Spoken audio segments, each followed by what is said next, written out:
E então, naquele símbolo tecido com as impressões e com a sensibilidade daqueles camponeses poetas. Camponeses poetas.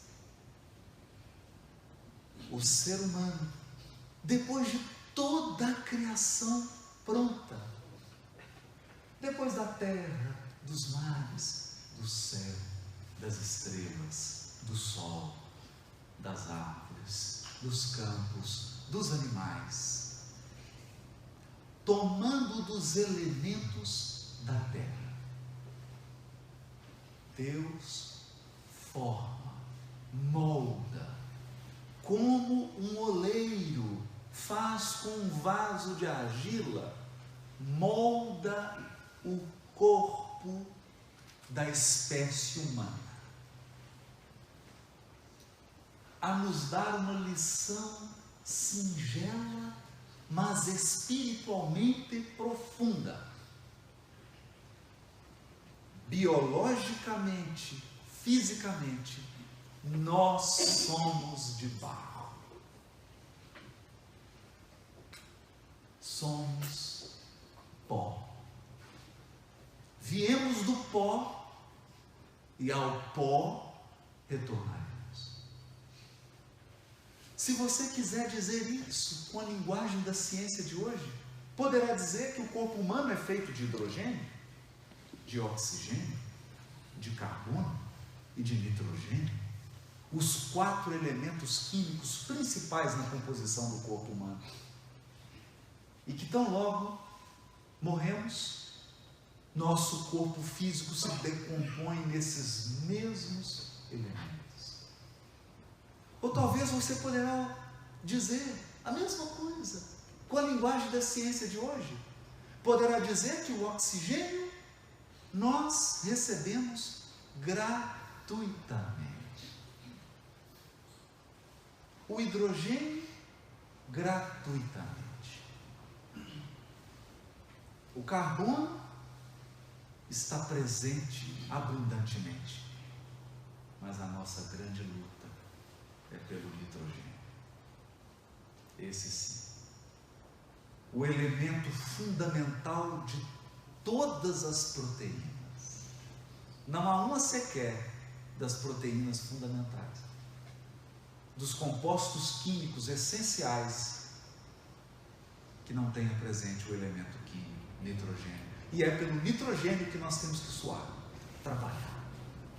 É pelo nitrogênio que nós empreendemos guerra, lutas, esforço para a conquista do nitrogênio.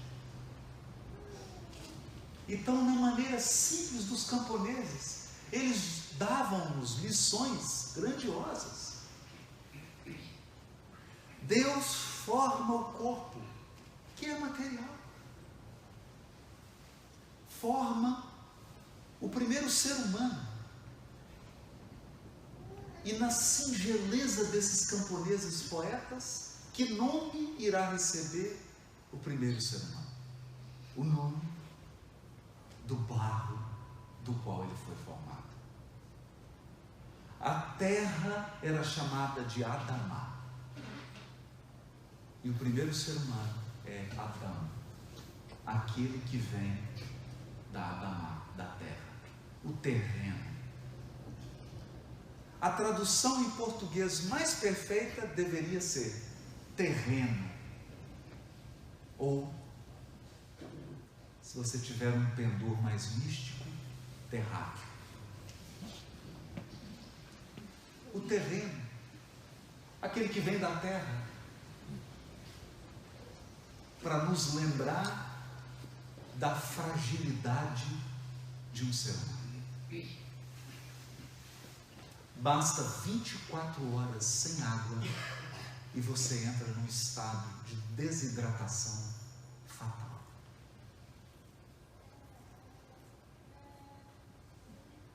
Basta uma singela infecção e você pode fazer a grande viagem para o mundo espiritual. O nosso corpo é uma argila. maravilhoso, bem moldado, obra-prima, mas frágil como o barro. Todas essas coisas Deus formou com a sua palavra. Mas na linguagem dos camponeses poetas, Deus toma essa forma de barro e sopra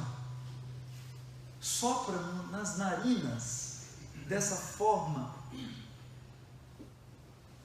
E ao soprar, essa forma toma vida.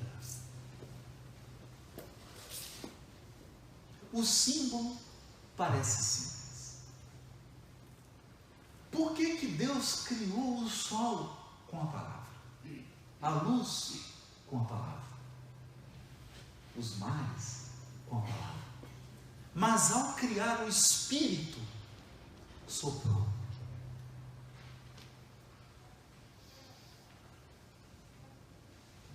Por quantas horas você é capaz de falar? Bom, alguns são mais faladores, outros menos. Alguns são capazes de falar por 24 horas, sem parar. Outros, por 2 horas, 4 horas. Mas eu pergunto, por quanto tempo você é capaz de soprar? Pouco tempo. Talvez aquele que é capaz de permanecer 12 horas falando ininterruptamente, e geralmente mal dos outros, não é capaz de soprar por 1 minuto. Experimente. Experimente soprar ininterruptamente por 5 minutos. Quando a linguagem desses camponeses poetas diz que Deus soprou, é para dizer do esforço divino que exige a criação dos espíritos. Os espíritos vêm do mais profundo de Deus. Deus cria universos com uma palavra. Mas como os espíritos são essência divina, ele sopra, vem de dentro, exige um esforço monumental e divino a nos lembrar que nós, embora portadores de um corpo físico frágil e perecível, viemos da intimidade do próprio Deus. É o que dirá o Salmo: vós sois deuses, com D minúsculo, a nos recordar da nossa origem divina, da nossa essência divina. Os séculos transcorrerão até que venha a doutrina espírita para nos explicar essas revelações singelas que os camponeses tiveram. Virá a doutrina espírita e nos dirá: Deus cria a matéria e os mundos, mas cria também os seres inteligentes da criação, perfectíveis, não perfeitos, perfectíveis. A palavra é singela, mas profunda. Nós não fomos criados imperfeitos, fomos criados perfeitos em potencial, perfectíveis, com a missão do próprio aperfeiçoamento espiritual. E é em busca desse aperfeiçoamento espiritual que nós encarnamos múltiplas vezes. vivemos as mais variadas experiências. Por vezes, dirá Allan Kardec, no item 4 do livro Espiritismo, na sua expressão mais simples, por vezes escolhemos o caminho mais curto, que é o caminho do bem, mas outras vezes escolhemos o caminho mais longo, que é o caminho do mal, repleto de angústias e sofrimentos para as nossas almas, embora também rico de aprendizado e de aperfeiçoamento, porque todos os caminhos conduzem a Deus, os do bem e os do mal. Os do mal levam mais tempo, doem mais, provocam-nos angústias, dores indizíveis. Os caminhos do bem, por sua vez, sempre deixam um perfume sublime em nossas almas, sempre são curtos e diretos, objetivos e práticos. E é em se aperfeiçoando que nós nos aproximamos da divindade, porque Deus é a pureza perfeita, Deus é a luz suprema, é a inteligência suprema. Não há um ato de irracionalidade em Deus, tudo é sabedoria plena, e tudo em Deus é amor infinito, bondade infinita. À medida que nos aperfeiçoamos, progredimos também em inteligência e progredimos em sentimento. Nos depuramos, nos iluminamos e assim nos aproximamos da divindade. E uma vez próximos da divindade, dirá Kardec, no mesmo Espiritismo, na sua expressão mais simples, nos tornamos administradores dos mundos materiais. Porque a matéria é administrada pela inteligência, pelos seres inteligentes da criação. Lições singelas resgatadas pelo Espiritismo. Singelas, mas que podem ser vistas lá nos textos da tradição antiga do monoteísmo, no ato de soprar, nesse esforço gigantesco do Criador, a nos dizer que num corpo humano há uma parte perecível e frágil, por vezes angustiosamente frágil, mas há também uma essência divina que sobrevive à morte física. Uma essência divina que deve ser atendida nos seus interesses.